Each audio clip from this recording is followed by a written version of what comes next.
When we're being unproductive and wasting our time, we like to tell ourselves that what's missing is motivation. Intuitively, we think that to get something done, like writing that essay or working on that project, we need to summon up some mystical energy, this mental or emotional state, this motivation that gives us the spark to get started. But what if we've misunderstood the idea of motivation? What if we could reframe the idea and structure our lives in a way where we'd never need to worry about motivation ever again? Hey friends, welcome back to the channel and to this next episode of Book Club, the series where we distill and discuss highlights and ideas from some of my favorite books. And today we're talking about The Motivation Myth by Jeff Haden, how high achievers really set themselves up to win. And it's a book that tries to debunk some of the popular myths around motivation, hence the title. And it talks about how we can kind of restructure our lives in a way that helps us be happier, healthier, and more productive, which is what we're all about on this channel, which is fantastic. Using examples from his own life, along with lots of inspirational people that he's interviewed during his career, Jeff explains why we've all misunderstood motivation, and then uses this theory as a springboard to discuss other issues linked to success and happiness. Motivation is something you can create yourself. Put in effort, you will improve,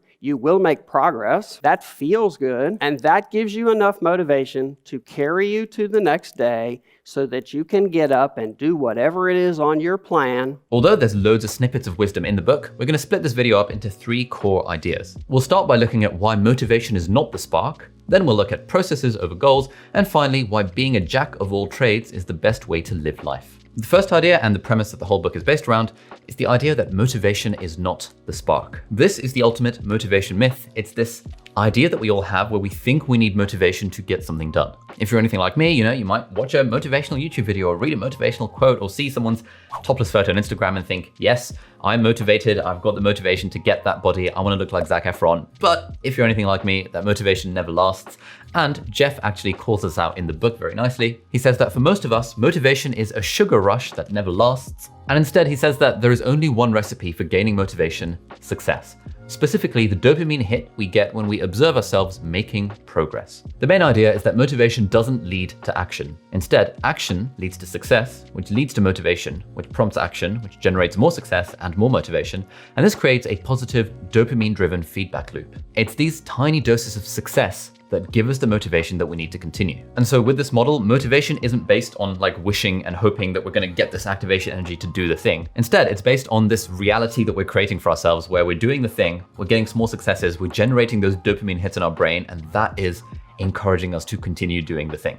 Summing this all up in a nice, pithy, tweetable soundbite, motivation isn't a spark. Motivation is the fire that starts burning after you manually, painfully coax it into existence, and it feeds on the satisfaction of seeing yourself make progress. And genuinely, this is actually a life-changing insight. For me, when I first realized this idea that I didn't need motivation to do something, motivation was a myth, that actually I should do the thing and then motivation will naturally follow, it just opened up so many doors for all of the different things I can do in life without relying on motivation. But that's all well and good. Let's say we've accepted that motivation comes after we start to make progress. But how do we start making that progress in the first place? And that is where the second theme of the book comes in. We're often told that to get the motivation to do something, we should set some kind of goal. The common wisdom is that when we have an end goal, we'll have something to concentrate on, a motivating force to get us started. But once again, Jeff tells us that this theory is misguided.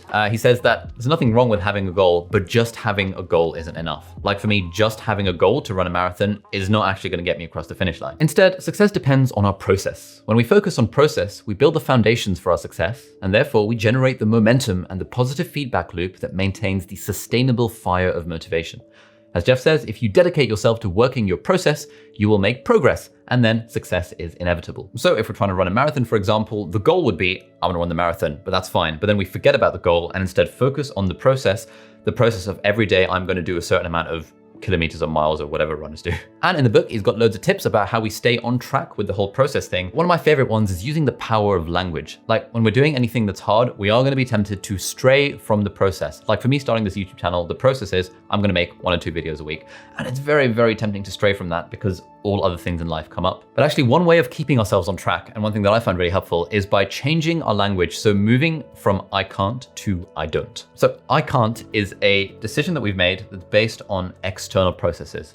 I can't afford a Tesla Model S. It's like the external reality, I physically don't have enough money to spare to buy a Tesla Model S. It is outside of my control, I can't do it. And in this money example, it might be true and there's nothing I can do about it for now. But actually there's a lot of areas in life where we say I can't, when we actually do have it in our control. Like for example, I might say, I can't eat that cake because I'm on a diet. And that will just subtly reinforce that it's an external thing. It's not like an internally generated decision.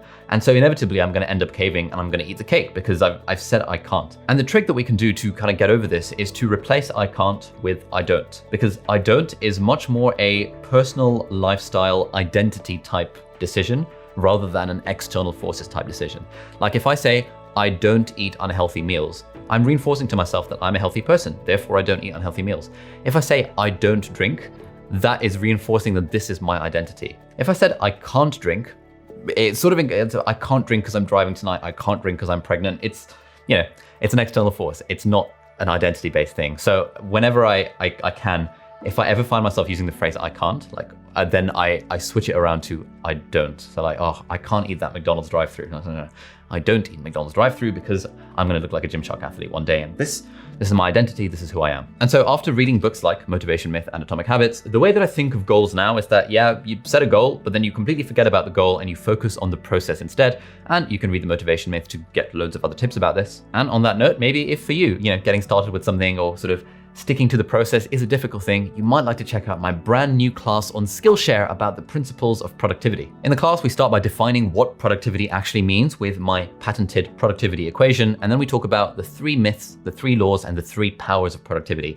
And this is one part of a 3-part kind of series that I'm doing on Skillshare all about productivity, because the question I get asked most of all, outside of anything else, is how are you so productive? How do you do all of this stuff? How are you so cool? If you click the link in the video description, you can sign up to a 2-month free trial of Skillshare if for some reason you don't have an account already. And then you can watch this new productivity class where I take you through how to be more productive.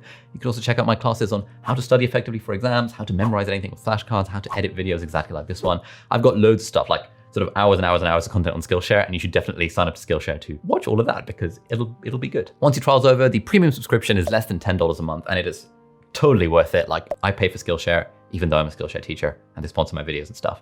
But like, it's just so good. Like you can just learn anything on Skillshare. It's fantastic. So thanks Skillshare for sponsoring this video. Anyway, now that we've talked about the importance of process, the final idea that we're going to talk about in this video is how we can turn our process-driven mindset to become, as Jeff says, serial achievers. And again, our mate Jeff is being a bit of a contrarian here because the conventional wisdom is that we should try and be specialized and get like really good at like one thing. And that tends to be what most traditional metrics of like success and accomplishment are defined by, like how good can you be in one specific field. But Jeff says that we should instead be thinking like generalists rather than specialists. This advice makes me feel pretty good because this idea of becoming a jack of all trades is something I've been preaching to myself and to anyone who'll listen for the past decade. Like there are so many different skills that we can learn that will synergize with each other, and a lot of times like innovation in any specific field, it doesn't come from being super specialized in that one field, because then you sort of have a tunnel vision, kind of you've got your blinders on. Instead, it comes from sort of combining innovation from multiple different fields.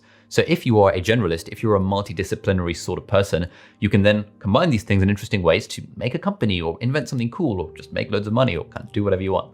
And in the book, Jeff actually says that we should all try and become an and person, like someone who is this and this and this and that. Like, when I lie awake at night in bed, I think to myself, you know what? I'm a doctor and YouTuber and podcaster and blogger and musician and magician. And I try and sort of stack these like ands onto my identity for various different reasons. We might talk about inferiority complex. We might talk about the need to impress other people, but that's a topic for another video. The point is, Jeff agrees with me. It's good to be an and person rather than just a single specialized individual. Jeff uses Venus Williams' example. Alongside being an absolute legend at tennis, she's been really successful as an entrepreneur with her active wear brand. It's not just some celebrity vanity project. Apparently she's heavily involved in the business, and she's even taken extra degrees to improve her skill set and to give us something to work on when she retires from tennis. So that's all fine. This idea that we should all try and be learning all these different skills and stacking up all these different kind of bits of our identity. But to be honest, maybe you got a full-time job, maybe you're saving lives as your day job, and it might be quite hard to actually make the time to come home from work and then produce incredible, high-quality, life-changing YouTube videos, for example. But actually, Jeff has got a solution for us. He says that we don't have to do all of this at once. And this is actually great because what Jeff says, which kind of really resonated with me, is that you can get pretty good, like almost world-class at almost anything in like 5 to 7 years. And so if we kind of split up our lives into these 5 to 7 year segments, like I'm 26 now, hopefully got like 12 of these 5 to 7 year segments at least left in my life if the whole anti-aging thing doesn't go the direction that it's sort of heading. That means that for me, like I can become like really, really good at like another 12 different things because I'll have like 5 years to work on them. And I think that's really cool, right? Because especially working in a traditional field like medicine, usually doctors kind of do their thing and then that's the only thing that they do. And very occasionally you'll get doctors who do stuff on the side and that's really cool. But if we think of our lives in these sort of 5 to 7 year chunks, it means that, you know, I can become a salsa dancer, I can become a Gymshark athlete, I can become a, I don't know, touring musician. Like there's so many things I can do. There are so many things that we can do when we think about our lives in those sorts of seasons. And I think that's one of the fun ideas from the book. And actually in the book, Jeff says that becoming this sort of multifaceted, absolute legend, it doesn't just help us in our professional lives, it also helps us like personally. Professionally, it means that we're not necessarily restricted to any one career. Like again, to use myself as an example, because I'm a narcissistic twat, I'm taking a break from medicine, like a 1-year sabbatical from medicine in August 2020.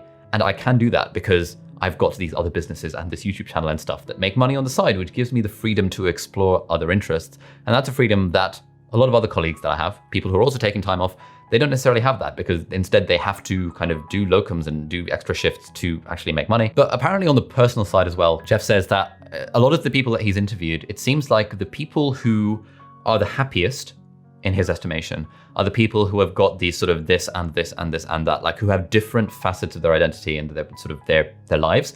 So they're not overly reliant on any one thing to be going well. I'm not sure how much I buy this. Like, it just seems a little bit strange that stacking up skills is a recipe for happiness, but hey, maybe that's just the radical liberal side of me talking and maybe this is actually legit. And anyway, like success and achievement and accomplishment, they all kind of mean different things to different people. We all have different definitions of it. But the point is that whatever our definition of success, if we set the goal to whatever, however we want to get there, and then we forget about it and focus on the process and treat motivation as a myth, and instead rely on kind of doing action, making progress, and relying on the dopamine to sustain us, then that'll be a recipe for living a healthier, happier, more productive life. As Jeff writes, let your past inform your future, but don't let it define your future. We should forget about relying on some form of motivational spark to kickstart us into action. It'll never come. Think about what you want to become, set your goals, both personal and professional, and start focusing on the process to achieving them. As he says in the book, your dreams are important, but your plan is what will allow you to achieve your goals and live out your dreams. Don't wait for motivation. Get started, work your plan. When you do, you'll find all the motivation that you need. Thank you so much for watching.